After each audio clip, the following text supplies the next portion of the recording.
yup.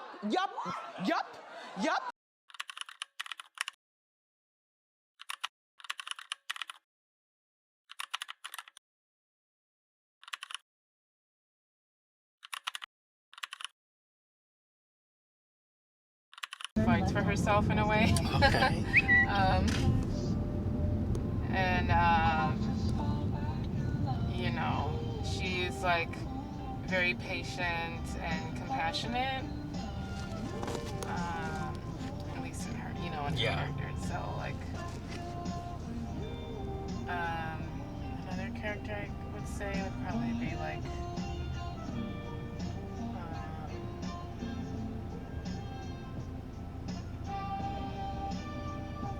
That's a hard one. I gotta think about this now. Well, Belle's good. Yeah, I'd say maybe Belle, and I have to mix one other person. You said Belle because she's patient. She stands up. That's a good, because you know people always have like these theories of like if you pick a certain Disney princess, like that's who you are. Yeah. I never heard the Belle being patient and stands up for herself. Yeah, I think like a lot of Disney princesses are like damsels in distress. Yes. You know, I think she like, you know, befriended a beast, like let her, like took her father's place in prison so that he wouldn't have to suffer, you know, because he's old and she loves him. And then, you know, she's like taming this beast who is just like impatient and has a temper, and she's very calm and like helps him like be better. So I think maybe that part of her I feel like is similar to me. What do you think of the theory? I don't know if you heard this theory, but people say that Belle teaches girls not to like go for the ugly guy, but like I guess in Disney's defense, I guess it's like trying to teach people like beauty isn't everything. Oh yeah. But some people are like, because you know there's like this phenomenon that there's always these immaculate, beautiful women that date these horrendous men. So it's just like, why are they dating these horrendous men? And someone will like, well, Belle dated a horrendous guy. Yeah. And so yeah. I've dated some horrendous men. I think we all have.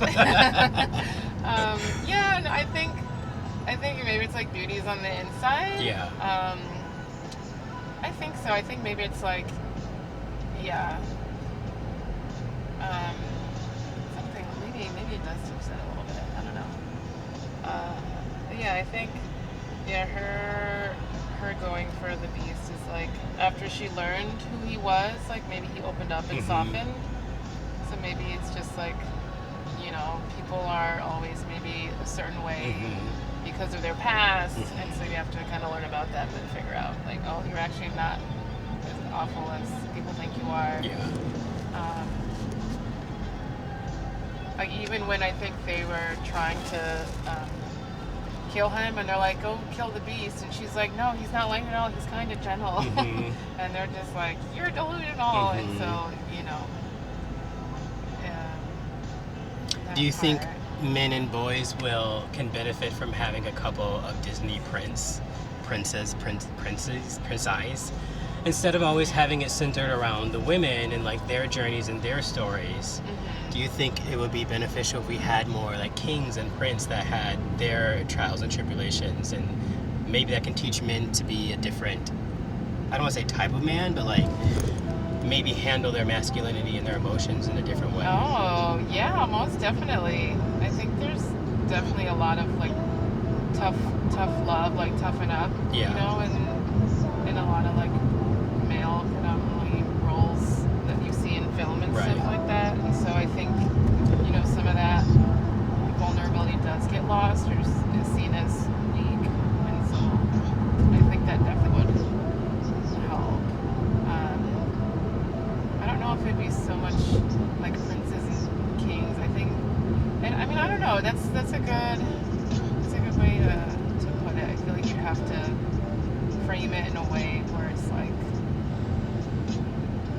I don't know, palatable, and then maybe unravel that there's like kings and like princes in it. But yeah, I think that would work. It'd have to be like somebody that people look up to that's cool, you know, that's like a good role model. But I don't know, I feel like it's so ingrained in people. Like people would be like, oh, this is feminine, I'm not into this, I'm not watching this. This is, you know, it would have to be somebody who's like really, you know, comfortable like with their sexuality and stuff, so they can be like that way. I think there's some. I was gonna say, like, I know some other like they're sort of doing it with like I guess when the K-pop scene came up. Like I've been to, you know, overseas in Asia and in Korea, and all the boys there, you know, like they'll be best friends and they'll sit on each other's lap, and like they're very comfortable with each other, and they're not like, you know, gay. They'll be straight men, and I think that throws people off a little bit. Or even just like in like Latin culture and in European culture, kissing each other on the cheeks, like that's your friend, you love them. Like no one's like challenging your sexuality. Like you need to relax. So you know, there's just a lot.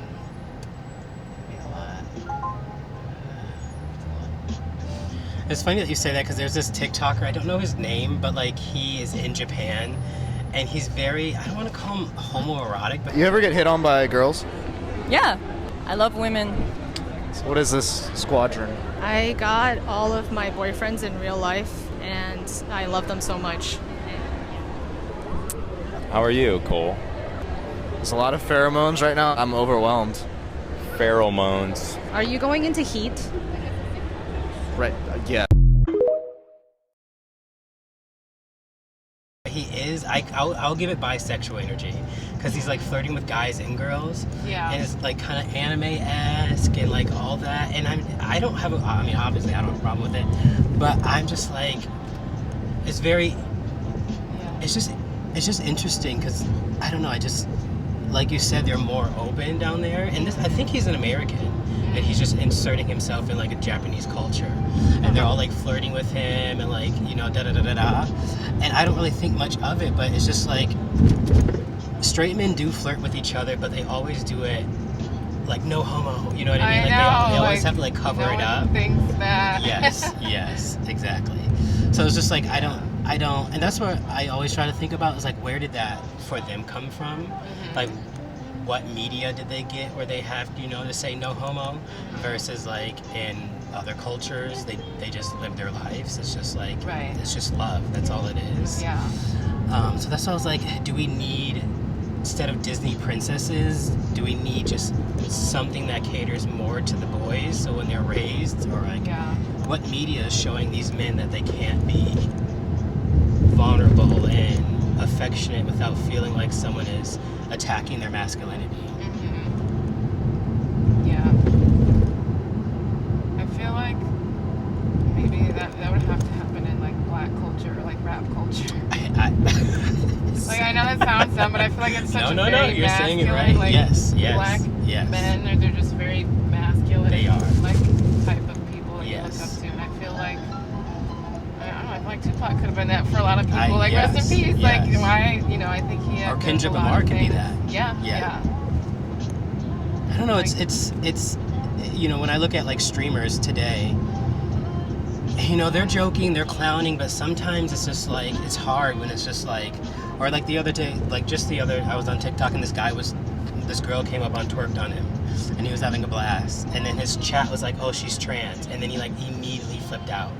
And at first I'm like, but if you didn't know she was trans, you would have went on with your life having a great moment, and like that should just really matter.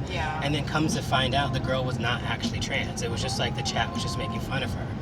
So it's just like, I hear you when it says rap culture and black culture, and I also feel like black culture pushes culture itself. So if we can get our black men to be more, like you said, like a Tupac or like a Kendrick, then maybe that will influence the rest. No, absolutely. I definitely think that's really true, because it's shaped so many of, like you said, it's shaped so many of the culture and like the way that people are, you know, just walking through the world and what they believe is cool, and you know, it's very much shaped by like Black American people. So you travel a lot. Where have you traveled to? Or at least you just listed off some countries. So I just assumed you travel a lot. No, I mean, I used to travel a lot. I haven't traveled in like the last 5 years, but no, I'm lying. I went to Europe like 2 years ago. I guess since I traveled a lot in my 20s. And then once I have a son, he's 8 years old, and then once I had a kid, I traveled a little bit less, but still I took him with me to different places. I've mostly been to Asia. I think the most I've been to back and forth to Asia a lot. I have some family that they taught English over there, and so I visit a lot. But I've been to Europe, France, Paris, Italy, South Korea, China, Australia. What's like the biggest like life lesson you learned since like traveling? Say again? What's the biggest like life lesson that you've learned since traveling? I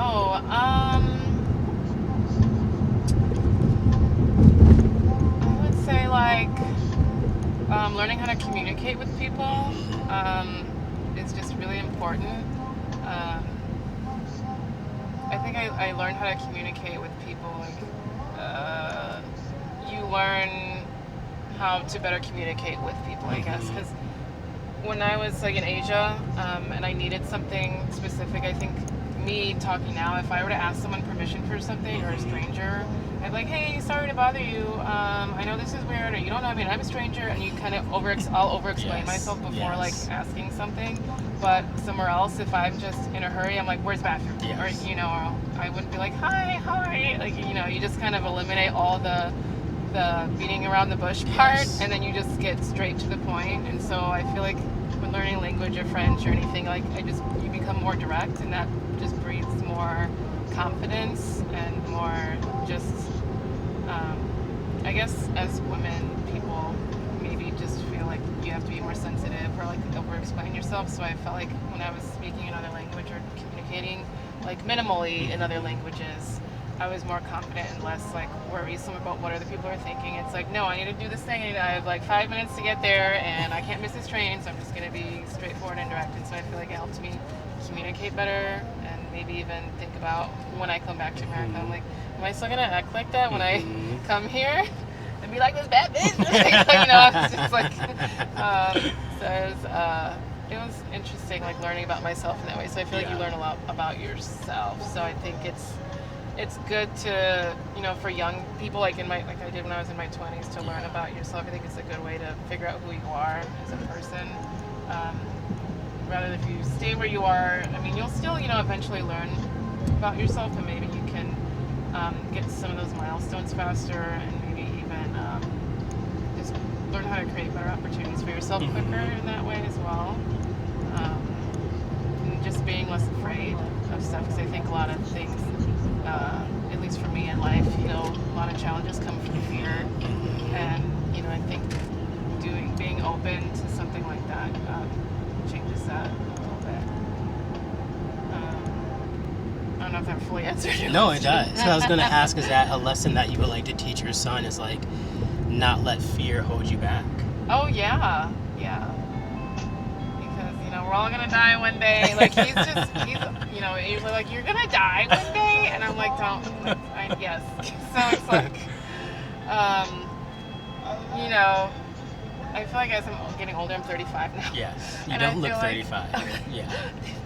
It's just like, time is so fast. Like, I remember in my 20s, I'm like, okay, by next year, I'm gonna like start yoga. It's like, no, I'm gonna start now. It's just like, there's no time to waste to want to do something. You just have to do it, because you're gonna fail a few times before you even get to where you want. Yes. Like, I think that's what I learned. Like, I recently just moved here a month ago. Oh, well. And I was just like, I have no kids. I have no responsibility. I'm not dating. And I want to travel more. I want to get out more. And so at first I was like, let's just travel more. And I did. But then whenever I got back home to Minnesota, like, I can't travel all the time, you know what I mean? Yeah. Like, you gotta like rest. Yeah. And so when I was resting in Minnesota, I'm like, this is still boring. Like, there's nothing here. There's no culture. There's nothing that's pushing me. There's nothing that's, like, right here, there's so many Puerto Rican flags. So it's like, I'm in a Puerto Rican neighborhood. Like, Yeah. that's not happening in Minnesota. So I was like, I need to at least change my home first. So then when I get back home, I'm still stimulated. Yeah. And yeah, I was just like always worrying about finances, and my parents were like, my dad's from Springfield, Illinois, so like a lot of my cousins are in Chicago. And so my dad was like, we're still alive. If we die, this house is under your name, so you have that. You have family, you have friends, so it's like kind of realizing that you do have safety nets, and like you can step out on that. And like I guess I'm trying to learn how to step out more on faith, and that's a little bit hard for me. But I'm here and talking to Uber drivers, so I think I'm doing a really good job. Oh yeah, no, you are. Yeah, stepping out of your comfort zone is often, you know, the hardest part. Like I recently decided earlier this year to train for a triathlon. Ooh. So I'm training for my first triathlon. So I'm like, I'm 35, I have to meet all these milestones. So by the end of the year, you know, I want to challenge myself to all these different stuff. Perfect. But, Well, thank you so much. Of course. I had a blast. Good luck to you, of course.